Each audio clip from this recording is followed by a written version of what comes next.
Ukraine के operation का नाम स्पाइडर्स वेब रखा गया है, मकड़ी का जाल। मुझे लगता है यह नाम बहुत दिलचस्प है। भारत इस वक्त ऑपरेशन सिंदूर के नाम और उसके राजनीतिक इस्तेमाल को लेकर उलझा हुआ है। केवल एक ऑपरेशन के नाम से ही उसकी ताकत का अंदाजा लगा दिया। और दूसरी ओर कहते हैं कि भारत अभी भी ऑपरेशन सिंदूर को लेकर उलझा हुआ है।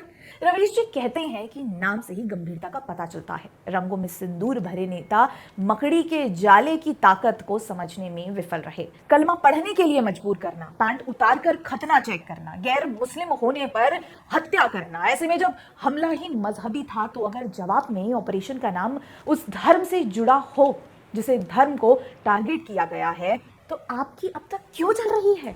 अपनी इस जलन को समय के साथ कम क्यों नहीं कर देते? ये बढ़ती क्यों जा रही है?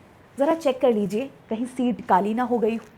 अब देखिए, आप जैसे पत्रकारों की गलत नैरेटिव की सही पकड़ के लिए हमें बार बार ऑपरेशन सिंदूर पर बात करनी पड़ती है। हाँ, ऐसा भी नहीं है कि हम यूक्रेन की सैन्य क्षमता पर सवाल उठा रहे हैं, लेकिन हम भारत की सैन्य क्षमता पर भी तो बेवजह के सवाल नहीं उठा रहे। आप जैसे पत्रकारों को मकड़ी के जाल की पूरी नॉलेज है, शायद इसलिए भी क्योंकि प्रोपेगेंडा का जाल बिछाने में आप जैसों की समझ बेहतर है। आप बेहतर तरीके से जानते हैं कि किस पर कैसे जाल बिछाया जाए।